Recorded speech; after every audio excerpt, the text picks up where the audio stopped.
my hair. If you have textured hair, you know, but I'm not doing anything about it because I have dancing tomorrow and I'm gonna get all sweaty, so I'm not washing my hair today. Hi. Holy God, how's it been? How's it been for you, girl? Because it's been rough. It's been rough. That's just to say it easily. Although, to be fair, that's not, like, it. As per usual, my life is in astrology. Astrology is my life. And girl's been going through a 12th and 8th house transits pretty heavily.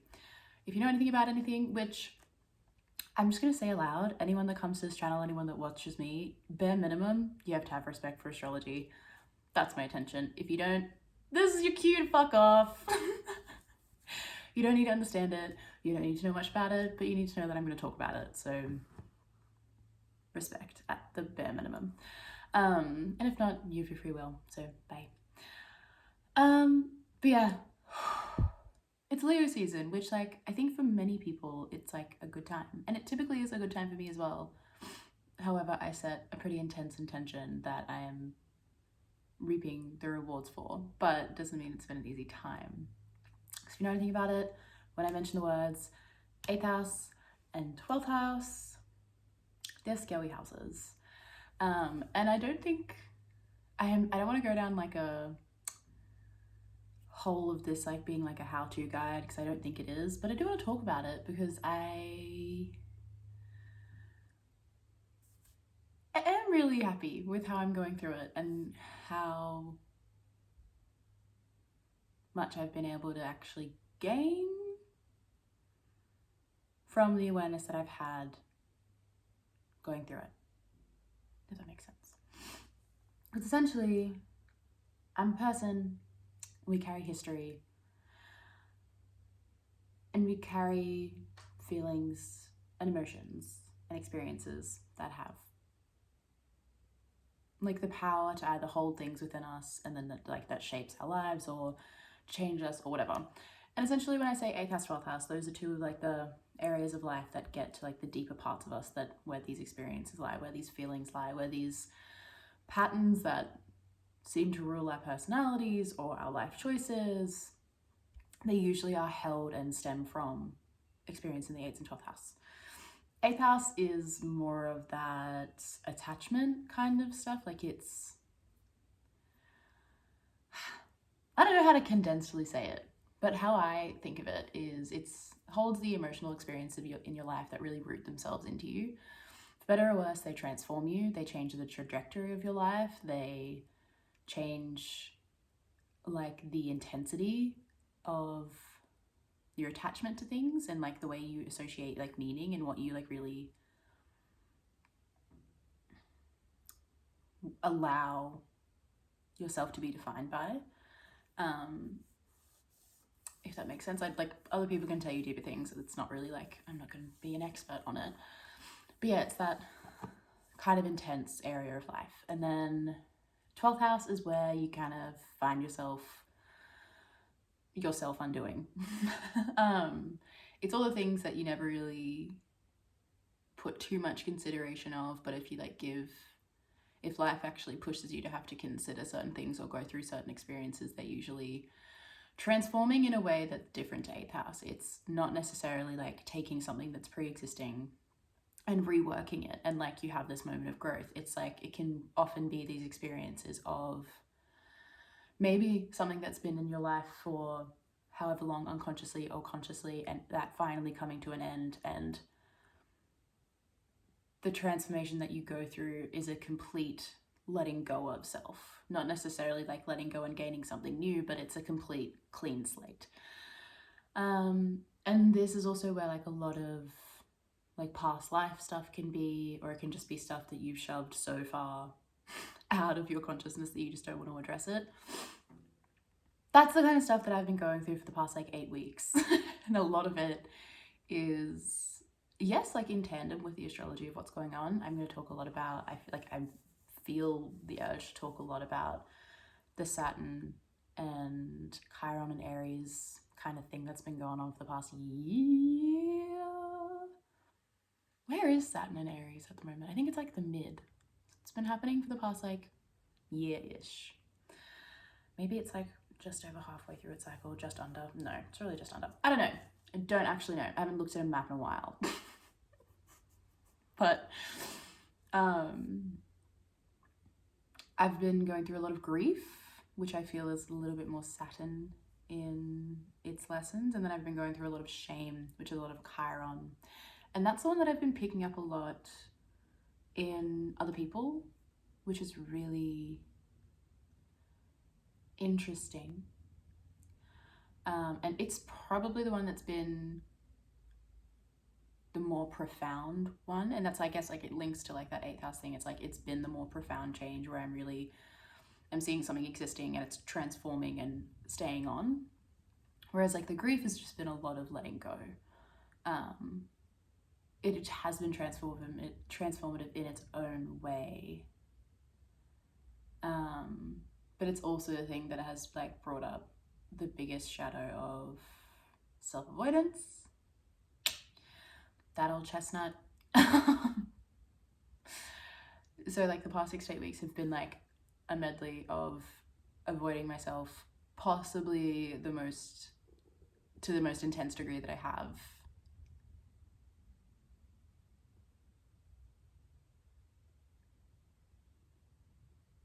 I want to say, actually no, I do it in most fire sign houses, because I was going to say Sag season, I was like, that was bad. And then I was thinking back to Aries season this year, and I was like, that was also pretty bad. I think I just have a pattern of it. Because the fire seasons are my water season, so when it comes to me having to process emotional experiences, I avoid myself because it's scary where my emotions can take me and how much my emotions can take control of my life and how much I just fear them. Or rather, no, like it's processing like the bigger ones that you need to give time to, that like it's not like, because I'm a feeling person, we all are, like you feel things during the day and like things happen to you and like you'll have emotional reaction to it, that's fine. But things also happen in life that are huge, that you know, you can allow yourself to feel for like 2 weeks, but you're not just going to feel it for 2 weeks and then get over it forever. You need to like then allow it to have its course in your life, which will look completely non-linear and it'll look unpredictable. And you have to be somebody that's willing to cope with that. And I haven't been. Straight up, for the past year, haven't been willing to cope with things other than my present moment. And that's not all life is, unfortunately. So it's been pretty hard, and that's why I feel like the past 6 to 8 weeks has been like, it started with Cancer season, just kind of being like, hey girl, you gotta do it, and being like, okay, and not really fully committing, and then getting to the point where like my body started having medical episodes. So it's like, you have no choice at this point. Like it's to the point where you have no choice or you're going to be in pain. Like the choice is address this shit or have severe pain. And it's like, all right, I wish I could take credit for it being like my choice in the matter, but it's not really a choice, is it?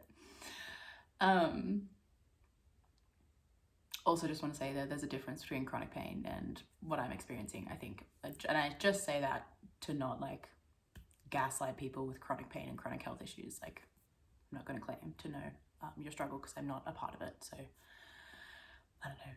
I'm terrified of triggering people. Or having my words be misconstrued or misunderstood. Scorpio in 3rd house, Chiron. Hi. But yeah, so it doesn't really feel like a choice. And I'm grateful for that. Now that I'm kind of on the other side of like the past 2 months, well, coming out the other side of the past 2 months, I'm really grateful for it. Even though it's been really hard and it's been really intense, because grief, I didn't know grief had so many colors. And I don't just mean like grief looks different to everyone. I mean like, yeah, I just mean that grief and sorrow and sadness and fear and regret and longing and numbing, and those are the ones that come off the top of my head because they were the ones that I think like hallmarked the, like, yeah, like most of the layers that I had. I didn't know that they could all be around one thing. I didn't know that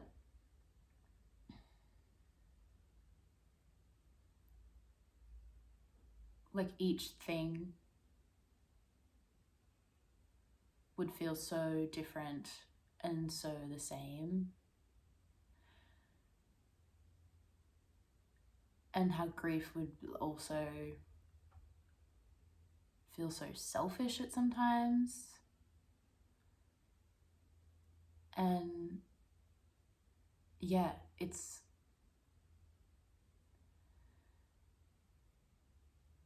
I guess why it's why people say grief is so complex. Like the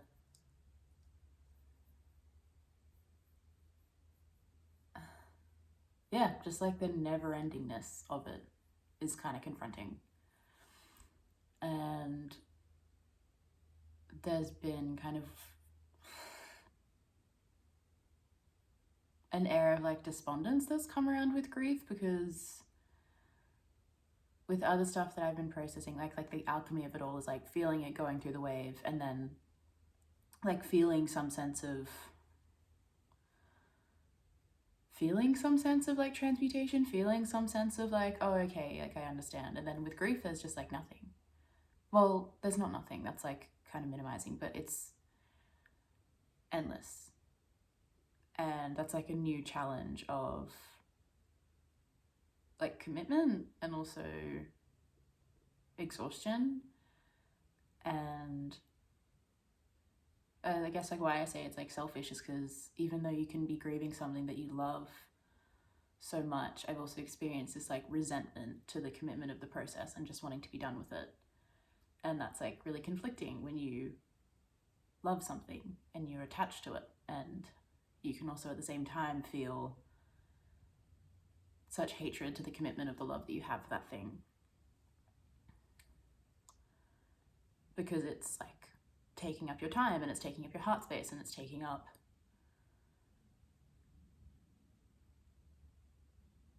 because it's a part of you. Yeah, anyway, that's like the grief one feels like a little bit more personal, so I guess I feel less inclined to like go into it because it's more than one thing, but every single thing is like so near and dear to my heart that it doesn't feel as like I don't really want to bring it here, which I think is like where I'm at. So I guess I don't feel as like willing to like go into like the process of it. But the shame, on the other hand, the shame when like I'm on the other side of shame, I guess that's part of the shame. I was gonna say, I was like, I feel like I get on the other side of each shame spiral that I'm on, and I feel ridiculous for having been there in the first place, which is just another element of shame. So I just need to also catch that where I can. And then also grief and shame, how interlaced they are. Big thing. And I guess this is where, like, I guess the astrology of this comes in. This is where astrology comes in a bit more, because the whole Aries, there's been an Aries tinge to shame. And I'd love to know if anybody else has picked this up, because I haven't handled it in this way before. Like, I think the most common narrative around shame, and the one that we like are taught, and understandably, like, this is not a wrong teaching, and I like it is very, very useful. And like, if you are dealing with shame, this is definitely a tool that like you should look into, which is just that the radical acceptance of shame, and that like shame ultimately needs compassion and understanding, because in my mind, shame is like kind of the most like confrontational isn't even like a good word for it, but it feels like the most like violent thing that you can engage with yourself. Like, if I really think about it, like, and potentially just because it's of, and maybe, I don't know, I just also experienced it that way, because that's when, like, if I compare it to other aspects where like my self-criticism comes in, or like maybe my pessimism, or I don't know, like when I block myself, like a lot of it's rooted in fear, which is sometimes easy to connect to like some of it might be just rooted in, I'm trying to like go to the easiest source, because I go like apprehension, but I'm like, that's fear. Anger is like sometimes just like being angry at myself, like that can be like the procrastination kind of like, or like angry at another person, that can be a block in a way. But I don't know, what I'm trying to say is like, I should just maybe get to my point. Shame is kind of the only field where I see myself get so nasty and like beyond self-criticism. It's beyond criticism. It's the only voice in my head that seems to have the aim to tear myself apart. Like, at least criticism, self-criticism, when I go through it, it can be kind of harsh, but it's oftentimes, at least with my own like introjection of my self-criticism, it's cold and it's harsh, but like, and it's unnecessary largely, but there's typically some kind of grain of truth that it's trying to get across, and probably just in a very callous manner. So it can be callous and it can be cold and it can be a bit uncaring. But that's easier to break than like, at least when I'm experiencing this round around, like just real like nastiness, like nasty, like what's the word? It's not conflict, but it's like maliciousness. Shame seems to be like where like my maliciousness lies. And I don't know, again, like I can't speak for everyone, so I'm just speaking from how I'm experiencing it. So maybe it's not like that for everyone, but like, yeah, particularly last week, like it kind of feeds into this habit, like this new way of dealing with shame. Like I was seeing it come up, and I was trying to like, because it was coming up in memories. It was coming up in memories when I was a teenager, making choices to please men. It was coming up in like where I like, it was coming up in memories of like performances where I've like put myself out there, and I just could feel memories of me being in the performance, just knowing that I was hating what I was doing, and like knowing that I didn't like what I was doing, or performances where I've let my partner down, like if I'm doing something with somebody else, like all of these memories in which I'm just put back into a body that is just aware that it's making a decision in the back of my head. Like it's like I go, you know, like the voice in the back of the head that you're like, that it always kind of guides you. It's like as if I'm in the place of that voice, rewatching these memories, and I'm no longer connected to the insecurities that's going on in my mind, but I am able to see what I'm doing, and I'm just going, this is not you, and you're failing yourself. Except it's not just that. It's like ridicule. It's just merciless ridicule about everything that I should be embarrassed about, and everything I was embarrassed about, and everything others could see me doing. And it's like awful. And like, that's shame. It's fucking awful. But like, I don't know if everyone, and that's what I mean by like, is this the Aries experience of it? Or is it because like I've really gone into the past 2 months with like some intention to address the stuff that's blocking me, that it's like so visceral? But it felt so much more aggressive than I've ever felt it, like at least in recent history. Like I don't remember this being so bad. And that shame voice, I've been able to quell it with like compassion in the past. I've been able to quell it with like mediation of like, you know, like being able to come back, like the memories where I'm just trying to impress boys. Like if I hear something about like, oh, like if the narration in my head is like, you know, giving voice to somebody else in the situation, and like maybe what I'm projecting their thoughts are to get at my insecurities, I can like, then I've usually been able to like ground myself back in and been like, you know, like that's this, like you have these conversations with yourself, or like if you don't, whatever, I do. And that mediation from a point of like compassion and trying to gain like understanding and softness and like gaining some kind of receptivity to what the bigger picture is going on for me in that moment usually helps, and is usually the way that I get through shame, and like is the way to get through shame. Like you mediate yourself and like an environment with a lens of compassion, with a lens of like unconditional understanding for what's going on, and like a detachment to like, I guess, like the ego within the situation for needing to be a certain way or having a certain outcome or whatever. This was not it. And again, I'm kind of like grateful for the whole process, but like it was kind of scary. Like, I'm not gonna lie, like I had a couple dark days where I was really feeling down because I was feeling like my own worst enemy again, and I haven't felt like that in a while. Like, I haven't felt like that since I was like 13. And I know that's natural for a 13-year-old. You need to go through this process with your brain, but it was really scary and it felt really violent in a way that's not like physical, but like the way my mind was towards myself was just not okay. And I didn't know what to do. I didn't know what to do for like a couple days. And I know it's not the worst thing going on in the world right now, but it's also the thing going on in my world and in my head. So it was scary. And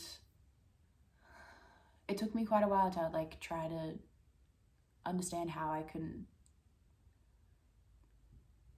like address such like hatred and shame and embarrassment, and if like this kind of like more peace desiring, or like, I don't know, this like receptive part of me wasn't working. Like, just like in my head it's like you just kind of like take on the shame and you like dissolve it in like the process that I'm usually like, not taking it on, like actually listening to it, but whatever. The process that I usually do wasn't working, and I was trying to figure out like what the fuck would work. And I recognized it being Aries, and so I kind of started tipping into the point of trying to fight fire with fire, and I saw myself kind of going into the shame cycle, and that wasn't really helping. Like, shaming your shame, not the best.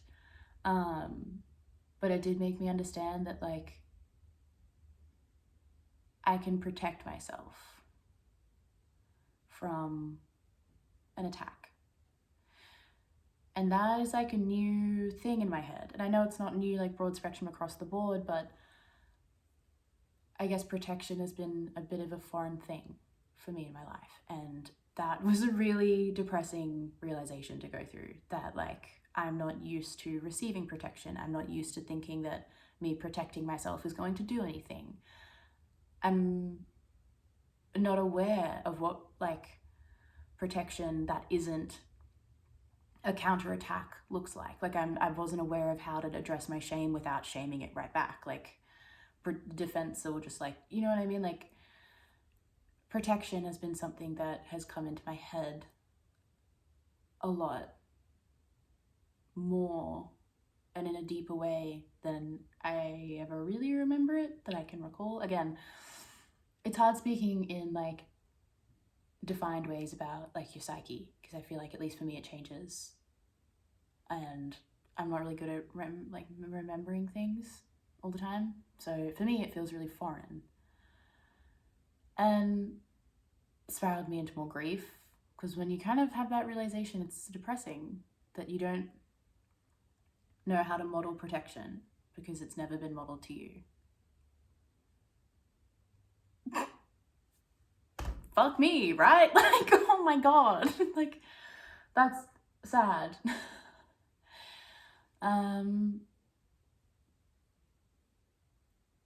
But long story short, I eventually found it. Like, I found what like a more like a voice, actually, what I sound like when I'm advocating for myself, and like what it sounds like when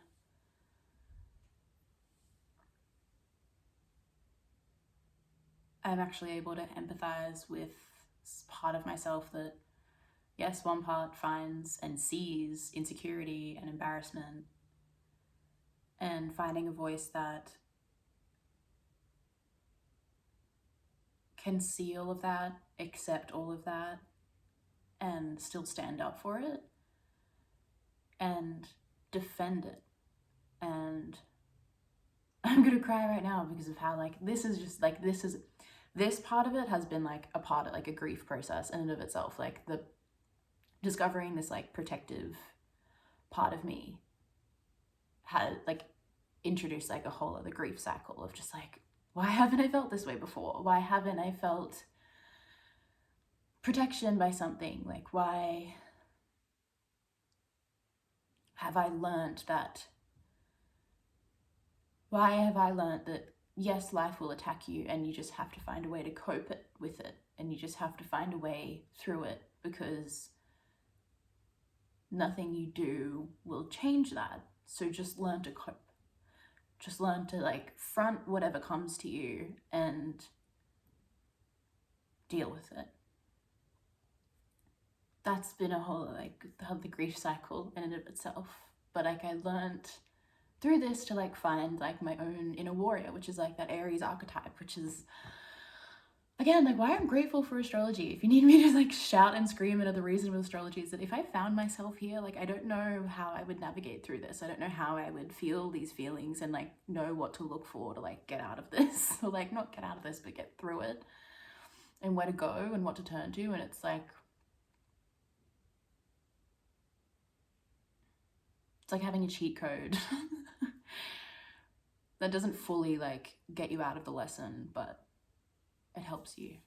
And so yeah, anyway, I was noticing this was kind of all happening in that retrograde season of like Mercury retrograde, Saturn, Chiron retrograde, all taking place in fire, some like mostly taking place in Aries, 8th house, 12th house, blah, blah, blah. So I was able to connect the dots of what's happening, and Aries is the archetype of the warrior. And I'm trying to understand that like warriors, they do attack, yes, but they also defend, and defense doesn't always have to be an attack, like a counterattack. It can be an energy of standing strong, like being on the defense, or like, I don't know, like I also feel like defense is the wrong word. It's like this energy that I'm understanding I need to embody is this presence that is strength. And I think it's also underpinned by courage to stand and know that you don't need to move, you don't need to act, and that you will not absorb, but that you just are whole and impenetrable, and that in and of itself is protection. If that makes any sense. I feel like I'm speaking really vaguely, but that's also the only words that I can say, so it has to be enough. But yeah, I have learnt to like not necessarily withstand shame, but see through it. I have enough of a strength and like an embodiment to me to know that all I'm hearing is shame, and it is attempting to do something, so I'm not going to let it in. I'm not going to let it in, and I'm not going to listen to it. And in fact, I'm going to stand up for the vulnerability that's on the other side, that is the like object of this attack. And I will defend her, and I will stand up for her, even if she does look stupid, and even if she is acting from a place of like insecurity, and she's trying to gain the impression and the approval of people that don't actually give a shit about her. And like, even if she is doing every single one of these things, she still deserves to be protected, and she still deserves to be loved, and she still deserves to make mistakes and not to be judged for it. And she honestly just deserves the world.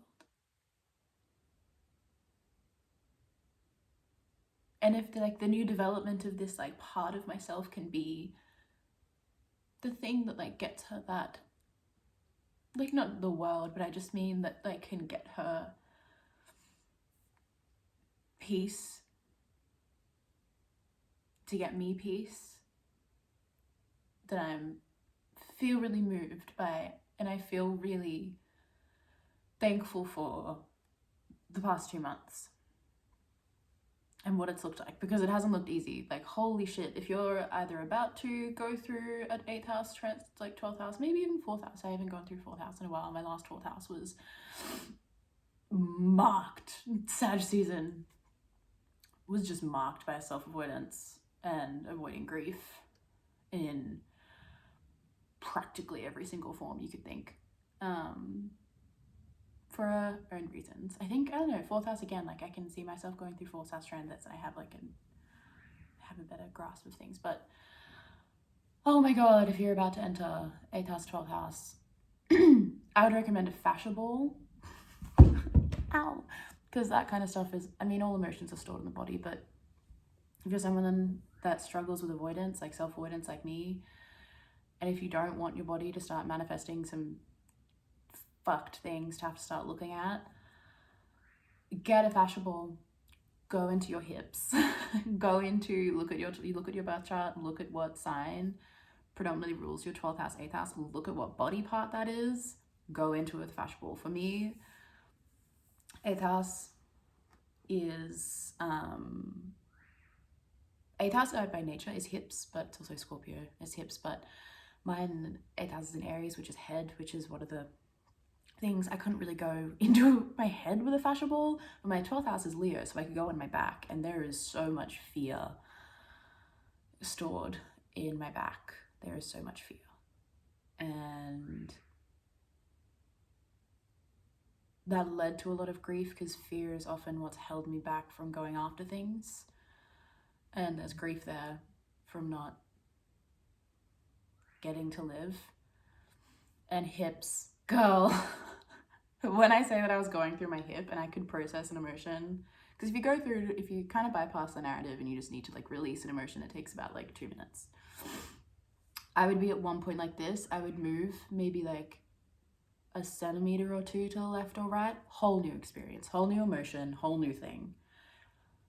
The most intense experience that I've had with that was doing that for about 4 hours a couple of weeks ago, through my hip and through my back, particularly on my left hip. Make sure you have therapy scheduled after.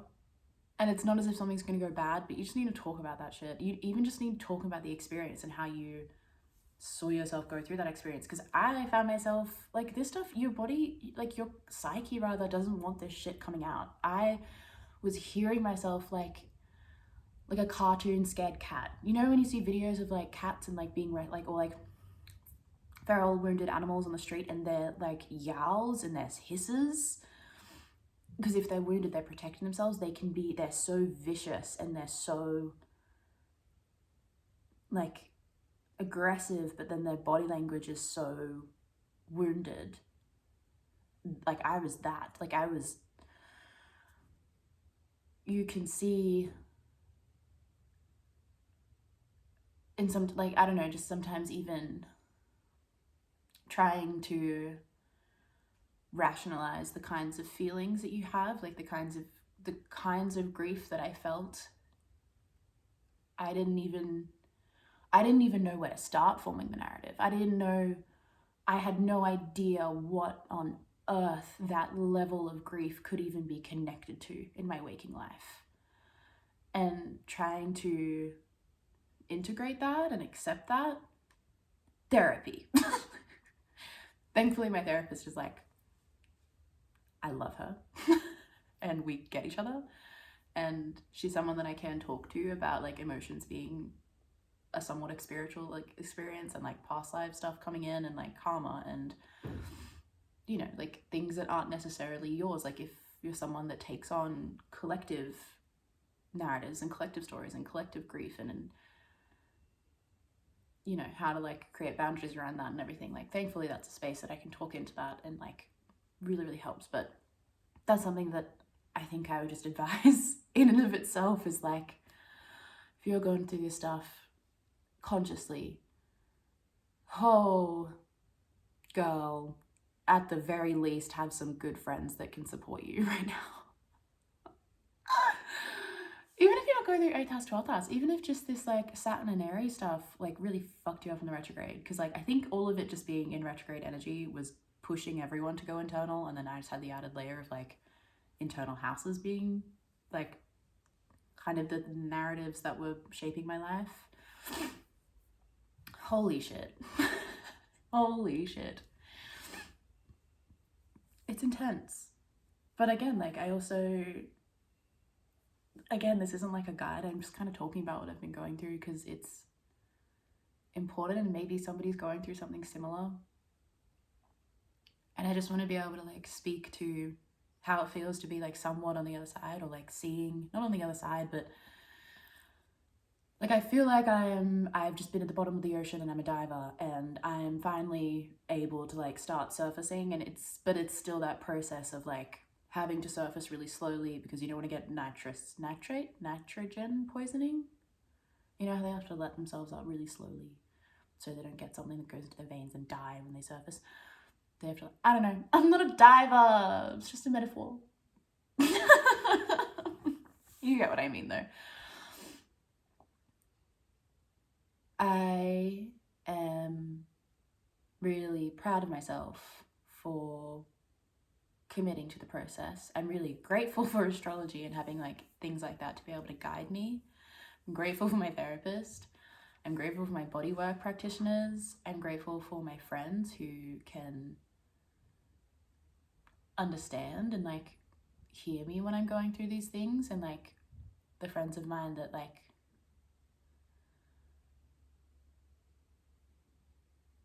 that can also just like bring me back into the present, because that's the other thing. There's like other stuff that's like, while I'm in and going on all of these things, like what also is so important if you're having these deeply internal experiences is to have deep external experiences to keep you grounded and to keep you hopeful and to keep you. Like, I'm grateful that I have a partner that's so accepting of everything that I feel, even if it might be hard for them. And yeah, friends that can like remind me and like have fun with what I'm going through and like make fun of what I'm going through. Like, they're not at me, but like with me to like lighten things. Like, you need that.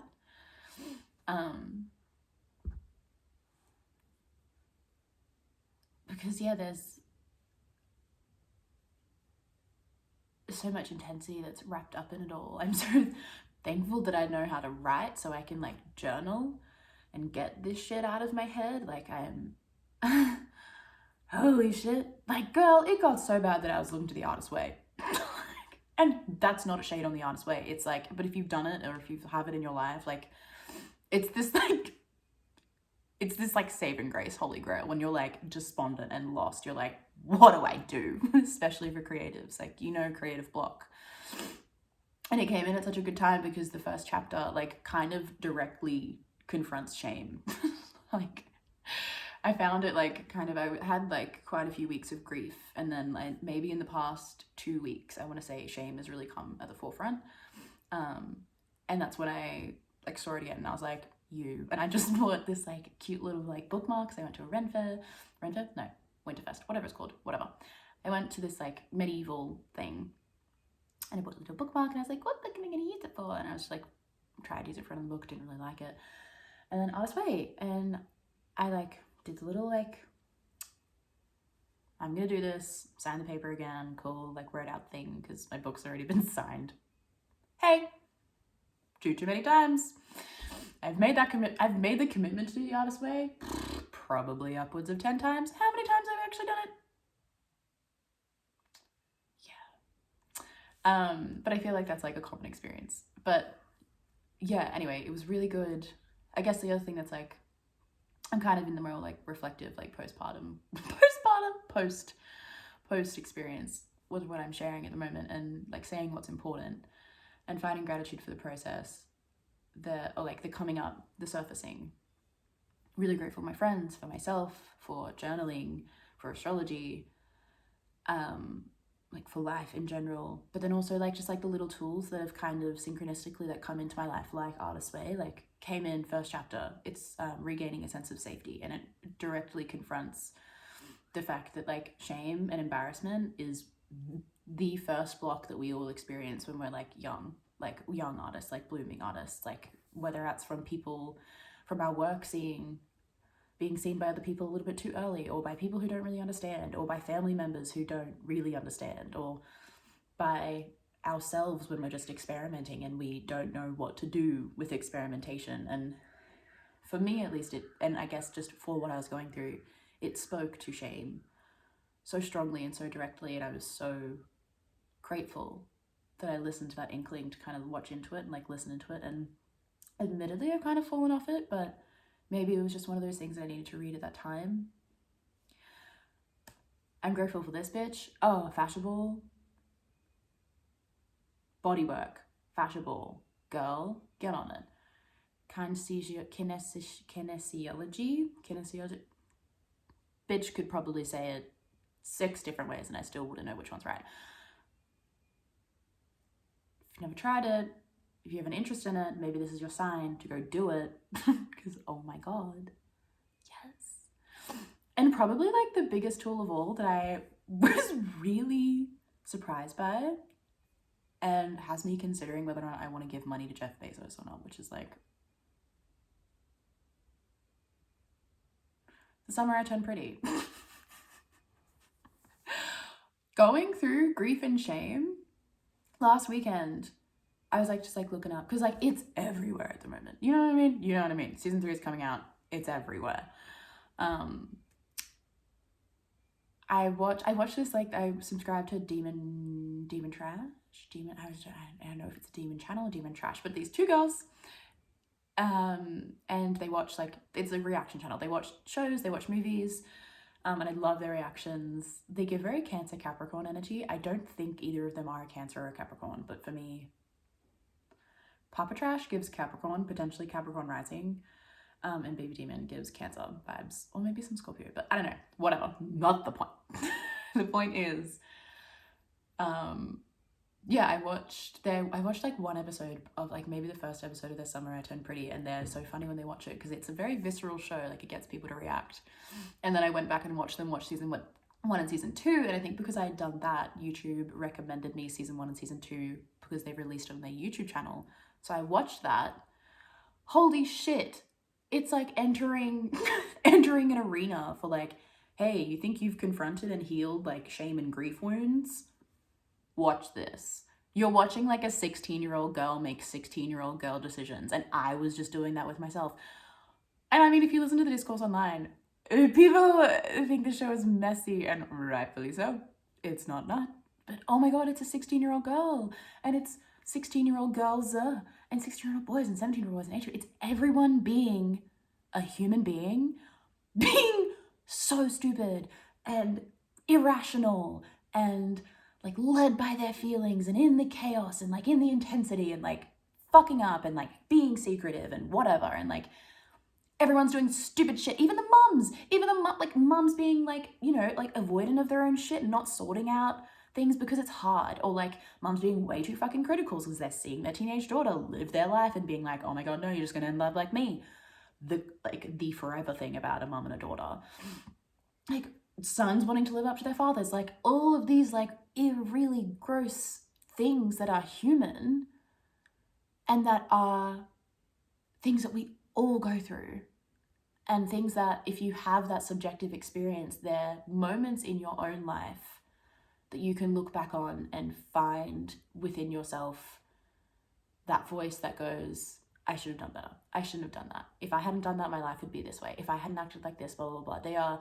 This show for me, and it is highly, like, I'm seeing it obviously through the lens of what I'm going through internally right now, but this show gives you every single opportunity to judge these people. Every single opportunity to enact that voice of shame. And watching it and, like, realizing that and finding a practice of not doing that. Yeah, arena. Trying, and I don't mean like trying not to judge Belly, but I truly mean fighting it, like empathizing continuously, forgiving continuously, and not as if, like, these, like, it's not as if I'm, like, taking on this as, like, these are real people, but it's a practice in projecting it as a practice for myself. And the way I connect to Laurel, the way I think we all connect to Laurel, hopefully. I don't know. Anyway, because this show is messy, it really challenges the shame, and the whole second season is dealing with grief. The whole second season is people dealing with grief. So if that ain't the dot on my I to, like, or the whatever, dot on my I, the icing on the cake to what, like, the past 2 months have been, holy shit, this show is so good. Like, I know that everyone talks about, like, it's centering around, like, the trio, like the love triangle between 2 brothers. Again, messy, but, like, what are you gonna do? That's what the show's about. Also, nobody talks about like the positive example, and maybe this is because I don't watch a lot of media, and the media that I grew up with was a certain way, and I don't watch a lot of shows, admittedly. Like, I don't watch a lot of show and movies, so I don't have like a backlog of an example of how writing has progressed. But I found it so refreshing that there were teenage girls that existed. And like, yes, like there's insecurity of being like, oh no, I don't know if I'm going to get along with these people. I don't know if they're not going to like me. Or like, there's that challenge between like Taylor and Belly about like the jealousy about like connecting with new people. That's something every girl goes through. But like also the fact that like she does the Deb thing and she isn't confronted with girls that hate her. Like, she's the main character and she's not hated. There is a point which is 17-year-old girls being 17-year-old girls when they leave her at the dock, and like, that's not okay. But like, hey girl, that's a 17-year-old fucking move.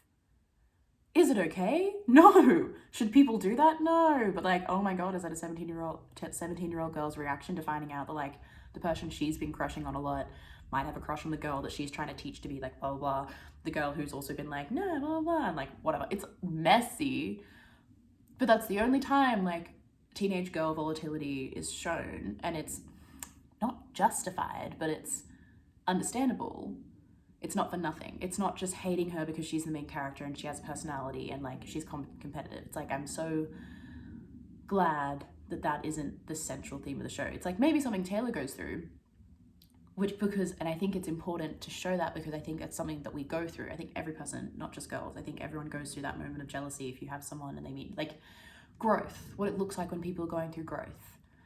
And like your best friend that's been your best friend since you were like 10, and like all of a sudden you go through adolescence and then they're either getting boy attention or they're getting attention from a different crowd of people and you don't know where you fit in and all of that.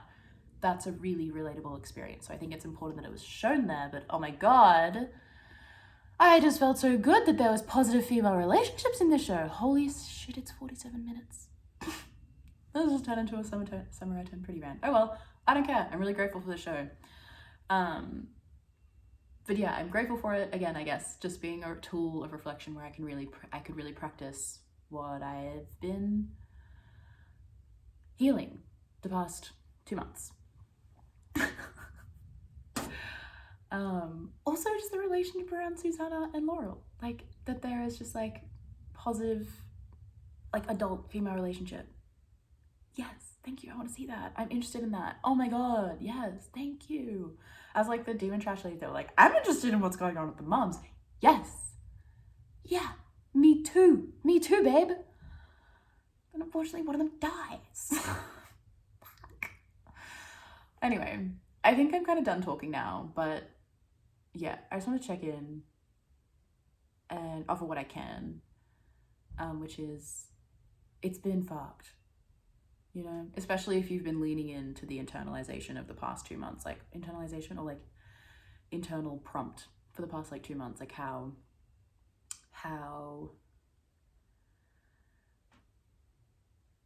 I guess how strong the push was for everyone to be in a bit more of a reflective state. And when you go with that, just how deeply it can take you when you allow that to happen, and how proud of yourself you should be if you've taken that journey. And I hope you found your own ways, and I hope you are on the same thing. I hope you're coming up out of the deep into the surface soon with me, and taking what you can from it. Anyway, and like most of all, just being so grateful for yourself, because that's like other thing. I've developed another level of trust with myself that I'm so grateful for, to know that I can do this and to know that I have done this to the best of my ability, and to know that I will need to do it again, but I know how to, and to know that I'm still needing to do it, and that I'm okay with that. Anyway, now it's like a podcast. So thanks for listening if you're here.